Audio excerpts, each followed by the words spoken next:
Hi and hello there, Sagittarius. Welcome new subscribers. My name is Yan, returning tambayers. Thank you sa inyong walang sawang love and support for me. At kung hindi niyo pa na-subscribe pa po tayong other channel, link is down below sa ating description box. If interested, just click lamang yung link na yan para ma-redirect kayo doon at araw-araw nag-upload din tayo ng collective readings for all signs every day. At yun nga, wala tayong gender dito sa babae, lalaki, LGBT, lahat ay welcome. Pwede rin po i-switch yung mga roles dahil possible talaga magkapalit-palit kasi general reading ito. And at the end of the day, lahat ay may free will na. Free niyong gamitin anytime, anywhere. So, cross-watchers ni Saji, welcome ka rin at may Sagittarius placement sa natal/birth chart. Welcome din kayo. Just take only what resonates, guys. Okay? And also, mga babes, no, ang ating content na titingnan for today is that alamin natin ang inyong past life. Na yes, past life is real, it's true. Okay? At ito ay may malaking kinalaman sa inyong mga sitwasyon at pinagdaraanan nowadays or dito sa inyong time here on earth, no? Sa life ninyo dito sa 3D world. So let's go ahead and check this. Anything na information na pwede nating malaman. Thank you so much, Archangel Michael, Angel Guides, sa palagiang presence ninyo kay Sagittarius na reading. Thank you so much. Sino si Sagittarius sa kanyang past life, the connections they had before. Can you please show me? Way of earning a living nila, ano ba yung pinagkakaabalahan, ano yung kanilang profesyon, sino sila nung kanilang past life.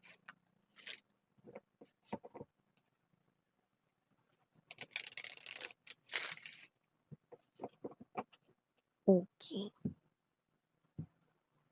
So Saji, you do have here the energy of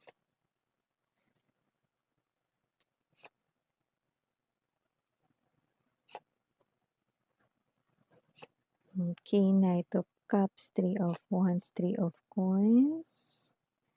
Yeah, nag-level up kayo dito. Ace of Cups, Four of Coins, Judgment.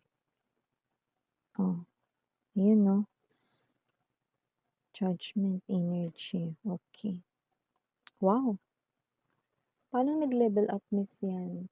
Well, nakita ko dito, no, past lives kasi is iba-iba yun eh. Marami yun mga babes, no? Depende kung ilang beses kayo na-reborn, no? Pero nakita ko rito, no, pinakita sa akin dito, no, na maaring kayo ay isang pet, no, or isa rito, no, na ah, alaga, no, na hayop, no, na parang aso, pusa, no, malambing, rabbit, yan, no, yan. So, kung ano man yun, no, nag-level up kayo from there, no, dahil meron kayong ginawang kabayanihan, no, nung kayo ay isang pet pa lamang, no? So, maaaring meron ditong pagligtas, no, ng life, no, or doesn't have to be na may sakuna, pero pwede rin, no, and then you save the life here of your owner, no? So, may ganong klase ng energy dito, no? At dahil sa kabayanihan na yun, no, na-reborn kayo, no, sa inyong sumunod na past life, no? At simula noon, puro human being na ang inyong naging katawan, 'no? So, wow! So, possible na, ni-risk ninyo yung buhay ninyo, 'no, to save a life, 'yan, 'no? At ito ang nagbigay sa inyo rito, 'no, ng pag-upgrade or pag-level up dito, 'no? So, nakita ko that with your judgment energy, this is a very strong major arcana, 'no? Kayo rito mga babes, 'no, ay pinagkalooban ng universe ng gantimpala, 'yan, 'no? Gantimpala na sa tuwing kayo ay mare-reincarnate or mare-reborn, kayo ay katawang tao na. Yan, 'no? So, kung sino-sino man yung mga makaka-resonate dito, nakita ko rito, 'no, na nung inyo rito, 'no, na unang life bilang isang human being, nakita ko rito, 'no, ang gaganda ng mga nangyari sa inyo, 'no. So, nakita ko rito that you receive here the kind of love, 'no, na talaga naman buhos kung buhos. Ang love language ng taong nakasama ninyo with the Knight of Cups energy, ang love language niya ay quality time 'no, always at your service, 'yan ang energy niya 'no. So, nakita ko rito 'no, na naka-receive talaga kayo rito ng so much love 'no, and with the horse in the background, puwedeng ito ay sign or clue baka siya ay born sa year of the horse 'no, yun ay sign or clue. Pero ang pinaka nakukuha nating mensahe from that horse na white pa 'yan 'no, siya talaga yung padala ni universe 'no, na knight in shining armor or princess riding a white horse 'no. Kasi white horse sa indication na 'yan ang parang, messenger or parang kalesa 'no or, um, transpo 'no, na galing 'yan kay universe yang tao na 'yan 'no, may gano'ng klase ng energy 'no. And in this Three of Wands energy kung sino man yang very loving 'no at ang kanyang act of service ay body language niya ay act of service 'no, makikilala mo ulit 'yan ngayon at posibleng maging katrabaho mo 'yan mga babes, 'yan ang nakikita ko rito 'no. Pero may challenge nga lang kasi nakita ko rito 'no na 'yang tao na 'yan ay lapitin 'yan 'no, lapitin rito 'no ng mga what? Ng mga posibleng magkagusto din sa kanya 'no. Pero dito lumalabas na isa lang naman yung magkakagusto sa kanya rito na at posibleng ito ay malapit sa'yo 'no. Kaya maaaring mainis itong malapit sa'yo kasi nangyari na rin ito dati, 'yan. So nakita ko dito mga babes na kahit na mainis ito at kahit na parang, ito ay umevacuate pa 'no or maging friendship over kayo, sa'yo ay okey lang 'no. Dahil nagpapakita na rin naman siya ng energy rito na parang, nagiging against na siya sa inyong relationship 'no. Bagay kasi na gusto niyang makuha dito yung person mo or ma-inlove sa kanya, hindi nangyayari kasi nga na-accumulate mo yung good karma mo 'no, way back sa mga past lives mo 'no, nung ikaw ay isa pang pet, 'di ba? So, ito ay bagay na hindi niya makuha-kuha kaya maaaring nawalan ka ng isang kaibigan way back before 'no, na naghangad sa yung person 'no. Pero yun nga mga babes 'no, nawalan ka man ng kaibigan rito meron ka namang nakasama 'no, na hindi lamang isang lover mo kundi friend or best friend mo na rin. See, pero yun nga 'no, masakit pa rin sa'yo 'no, na nagkaroon ng desire ang iyo ritong ka-close sa iyong person 'no. Pero siyempre kahit ibigay mo yung person mo sa kanya, ayaw ng person niya sa kanya, ayaw ng person mo sa kanya, wala rin namang mangyayari, 'di ba? Magmumukha lang rin siyang kaawa-awa 'no. Naalala ko tuloy yung kinakanta nilalaro namin nung dati 'no, nung maliliit pa kami mga babes, yung parang, "Ayun si Palaka, walang kaawa-awa." Alam niyo yun? Mga ka-edad ko diyan, 'yan 'no. So 'yan 'no, itong person na 'to magmumukha lang talaga siya ritong kaawa-awa 'no, kapagka ito ay pinagpatuloy niya pa. So nakita ko siya naman yung unang umiwas sa inyo at siya naman ang unang nag-cut ng inyong connection 'no. So wag niyo na siyang panghinayangan dito, 'yan. So maaaring ito ay mangyari rin ulit lalo na yung iba puwedeng nangyari na 'to na puwedeng meron kayo ritong friend ninyo, doesn't have to be that you're close with that friend. Puwede rin naman na nakakausap mo 'no, pero maaaring magkagusto yung tao na 'yan sa person mo lalo na kung may person ka na ngayon 'no, 'yan. So nakikita natin 'no na maaaring yung party na yun ay posibleng maulit 'no. At yun nga mga babes na nakikita natin dito 'no na kahit ganun pa man 'no, hindi pa rin magkakagusto ang person mo 'no, kahit sino pa yang magkagusto sa kanya na kakilala or friend mo dahil ang yung karma ay umiikot-ikot pa rin 'no, yung good karma mo ay umiikot-ikot-ikot-ikot pa rin 'no, in this lifetime at iikot-ikot-ikot pa rin 'yan 'no, sa susunod mong reincarnation. See, wow 'no. Kasi ang dami mong nagawa dati. Hindi lang yung parte na yun na sinave mo yung owner mo bilang pet, marami kang nagawa bilang isang pet 'no.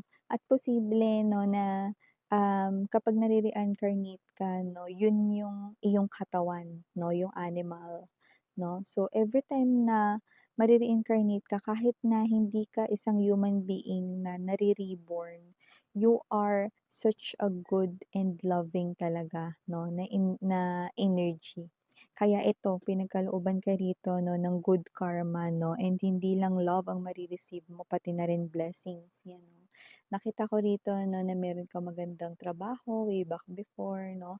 Ang iyong energy 'no, is nabibilang kayo dun sa energy ng may kaya sa buhay 'no, nung inyong past life 'no.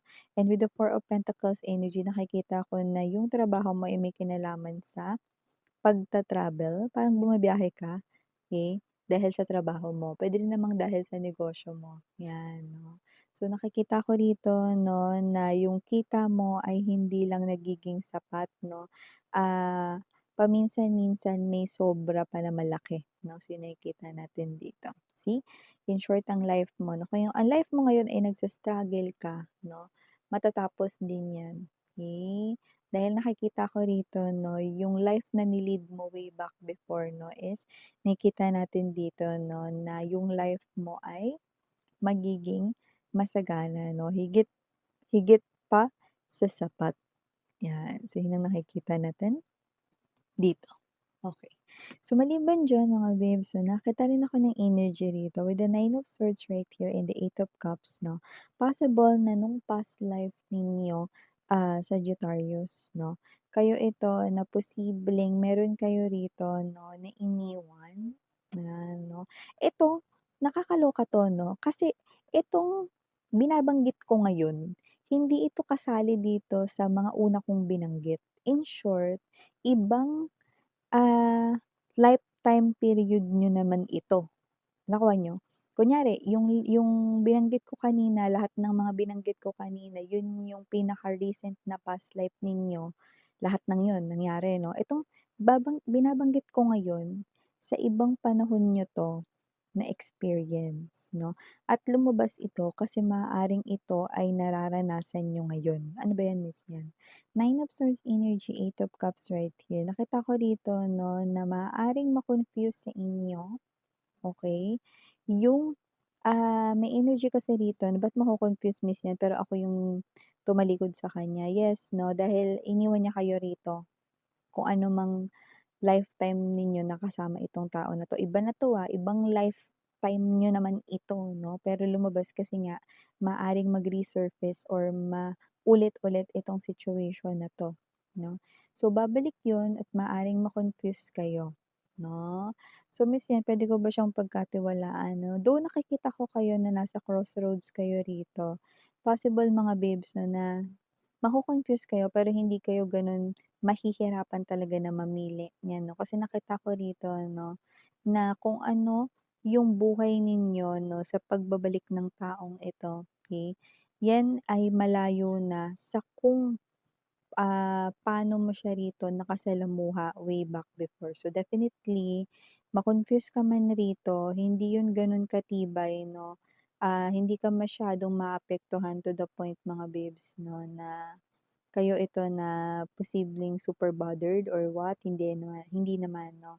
So nakikita ko rito na posible rin kasi na sa pagbabalik nitong tao na 'to 'no, meron na rin kayo ritong mga pinagkakaabalahan 'no, na mas importanteng mga bagay, 'yan 'no. Eh, lalo na pagka ka-deal niyo na yung person na ito 'no, na lumalabas bilang Knight of Cups, wala tayong gender dito, babae, lalaki, LGBT 'no, 'yan. So, may magbabalik rito, mako-confuse kayo ng sandali lang, pero hindi ko nakikita na isa itong as in talagang major na magdedesisyon kayo, like hindi naman, okey? Yakang-yaka ng energy mo. So yeah, ito yung mga messages right here for you, Saji. Thank you so much again, I'm Miriana Oni. Your bravery and your kind heart led you in this type of life, no? Kaya naman mga babes, no, tuloy-tuloy lang ang paggawa ng kabutihan at hindi mo alam ilan pang mga blessings yung kakapit sa iyong energy, 'no? Ote, anong pakiramdam na yung blessings yung nagche-chase after you, 'di ba? It's such a what? An amazing feeling. So yeah, these are all the messages we've got right here for you, Sagittarius. Thank you so much. Again, I'm Yuriana, only for the girls and Yana Duna for the boys. Sarang ngayong love and light. And